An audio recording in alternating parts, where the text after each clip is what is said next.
Have you ever walked into a room feeling completely fine, then 10 minutes later you felt anxious, heavy, irritated, drained? Nothing happened to you. Nobody insulted you. Nobody gave you bad news. But one person entered the room, carrying tension, negativity, anger, or chaos. And somehow, you left carrying it for them. This is what emotionally sensitive people do without realizing it. They absorb the mood. They absorb the silence. They absorb the facial expressions. They absorb the disappointment. They absorb problems that were never theirs to solve. And then they spend the rest of the day wondering, why do I suddenly feel so bad? But here is the truth. You are not always feeling your own emotions. Sometimes, you are experiencing the emotional atmosphere created by someone else. And unless you learn how to separate what belongs to you from what belongs to them, people will continue entering your life, unloading their emotional weight, and walking away lighter, while you walk away exhausted. Today, you are going to learn how to stop absorbing other people's energy without becoming cold, selfish, or emotionally disconnected. Because protecting your peace does not mean you do not care. It means you have finally stopped carrying what was never yours. This is your response code. Notice, separate, refuse, return. Let us begin. Imagine this. You arrive at work in a good mood. You slept well. You had your coffee. You are focused. Then your colleague walks in. They are sighing, complaining, slamming things on the desk, talking about how unfair everything is. You try to stay positive, but after listening for 20 minutes, something changes inside you. Your body tightens. Your concentration disappears. You become irritated. By lunchtime, you are complaining too, not because your morning was bad, because their emotional state slowly became yours. This is not weakness. Human beings naturally read and react to one another. We notice tone of voice, facial expressions, body language, silence, tension, fear. Our brains constantly ask, is this environment safe? Is something wrong? Should I be worried? This is why one anxious person can make an entire room uncomfortable. One angry manager can make a whole team afraid. One negative family member can change the mood of the entire house. Emotion spreads. But emotional awareness gives you a choice. You can notice someone's emotion without becoming responsible for it. You can understand someone's pain without entering the pain with them. You can sit beside someone in the storm without allowing the storm to enter you. That is emotional strength. Some people absorb emotions more than others. You may have learned to do it early in life. Perhaps you grew up in a home where you had to study everyone's mood. You could tell from the sound of a door closing whether someone was angry. You could tell from footsteps whether it was a good time to speak. You could feel tension before anybody said a word. So you became highly observant. You learned to adjust yourself. You became quieter when people were upset. You became helpful when people were stressed. You tried to fix the atmosphere. As a child, this may have protected you. But as an adult, the same habit can exhaust you. You enter a room and immediately scan everyone. Is she upset with me? Why is he quiet? Did I do something wrong? Should I help? Should I explain? Should I make them feel better? Your nervous system begins working before you even know there is a problem. And the dangerous part is this. You may mistake emotional monitoring for kindness. You think caring means absorbing. You think supporting means suffering. You think love means carrying another person's mood until they feel better. But that is not love. That is emotional over-responsibility. You are not required to become anxious because someone else is anxious. You are not required to become miserable because someone else refuses to regulate themselves. You are not required to ruin your day to prove that you care about theirs. The first step is to notice the change. Most people do not notice emotional absorption when it begins. They notice it after it has already taken over. So begin asking yourself one simple question. What changed? I was calm 20 minutes ago. What changed? I was motivated before this conversation. What changed? I felt confident before entering this room. What changed? Do not immediately ask, what is wrong with me? Ask, what entered my environment? Maybe it was a phone call. Maybe it was a complaining coworker. Maybe it was a family member who constantly expects the worst. Maybe it was someone who criticizes everything. Maybe you opened social media and absorbed fear, outrage, comparison, and bad news from 50 people in 10 minutes. Your mood did not change for no reason. Something influenced it. Awareness interrupts automatic absorption. The moment you can say, "I was fine before this interaction," you create psychological distance. You stop treating the emotion as your identity. Instead of saying, "I am anxious," say, "I am noticing anxiety after speaking to this person." Instead of, "I am angry," say, "I am carrying tension from that conversation." Language matters. "I am anxious" makes the emotion sound like it is you. "I am noticing anxiety" reminds you that the emotion is an experience passing through you. You are the observer, not the emotion. Now ask the most important question. Is this mine? Imagine a friend calls you every night. Every conversation is a crisis. Their relationship is failing. Their manager is terrible. Their family does not understand them. Their life is always unfair. You listen. You comfort them. You give advice. But they never change anything. They do not want a solution. They want somewhere to place the emotion. And every night, you become that place. After the call, they sleep peacefully. You stay awake thinking about their problems. This is where empathy becomes emotional dumping. A healthy conversation allows both people to connect. Emotional dumping leaves one person relieved and the other person overloaded. Ask yourself, did this person share with me, or did they unload onto me? Did they ask whether I had the capacity to listen? Are they taking responsibility for their situation? Do our conversations contain anything besides their problems? Do I feel connected afterward or depleted? Your exhaustion is information. It does not automatically mean the person is bad, but it may mean the emotional exchange is unbalanced. You are allowed to recognize that. You are allowed to care and still create distance. People will often assign you an emotional role: the fixer, the rescuer, the peaceful one, the therapist, the person who always understands, the person who never gets tired, the person who receives everyone's anger without reacting, the person who keeps the family together, the person who listens for hours. At first, these roles can make you feel valuable. You feel needed, special, trusted.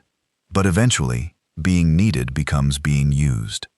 Because when people become comfortable with your emotional labor, they may stop noticing the cost to you. They call when they need comfort. They disappear when you need support. They expect access to you because you have always allowed it. And the first time you say, "I cannot do this today," they act shocked. Not because you did something wrong, because you changed the role they benefited from. This is where many people surrender. They feel guilty. They explain too much. They immediately return to rescuing. But guilt does not always mean you are doing something wrong. Sometimes guilt simply means you are doing something new. You are allowed to say, "I care about you, but I do not have the capacity for this conversation tonight. I can listen for 10 minutes, but then I need to rest. I am sorry you are dealing with this, but I cannot solve it for you. I think this situation needs more support than I can give." Notice the difference. You are not attacking them. You are not calling them toxic. You are not abandoning them. You are defining your capacity. A boundary is not, "You are not allowed to feel upset." A boundary is, "I will not become the container for unlimited emotional distress." This is one of the most powerful skills you can learn. Do not match the emotion in front of you. If someone becomes loud, you do not have to become loud. If someone panics, you do not have to panic. If someone is negative, you do not have to prove positivity. If someone is angry, you do not have to defend yourself immediately. Stay in your own emotional position. Imagine someone enters the room and says, "This project is a disaster. Everything is going wrong. Nobody knows what they are doing." The old response is to absorb the panic. "Oh no. What happened? Are we in trouble? What should we do?" The new response is grounded. What specifically has gone wrong? That question refuses emotional exaggeration. It moves from energy to evidence, from panic to facts, from atmosphere to reality. When someone says, "Everybody is against me," you can ask, "Who specifically?" When someone says, "Nothing ever works," you can ask, "What did not work this time?" When someone says, "This is going to destroy everything," you can ask, "What is the most likely outcome?" Calm questions protect your nervous system. They stop another person's emotional intensity from becoming your reality. There is a difference between someone having a difficult season and someone who has made negativity their identity. A struggling person may complain, but they remain open to help. A chronically negative person rejects every solution. You say, "Maybe you could speak to your manager." They say, "It will not work." You say, "Maybe you should leave." They say, "There are no jobs." You say, "Maybe you could set a boundary." They say, "You do not understand." Every solution threatens the cycle because the cycle gives them attention. They may not consciously plan this, but over time, you realize the purpose of the conversation is not progress. The purpose is repetition. Your job is not to win against their negativity. Your job is to stop participating in the loop. Say, "I have shared everything I know about this situation. I do not think repeating the same conversation is helping either of us." That sentence is powerful because it removes you from the emotional treadmill. You are not refusing the person. You are refusing the pattern. Your emotional world has entry points. Your phone is one. Your workplace is one. Your home is one. Your social media feed is one. Your relationships are entry points. And many people protect their home more carefully than they protect their mind.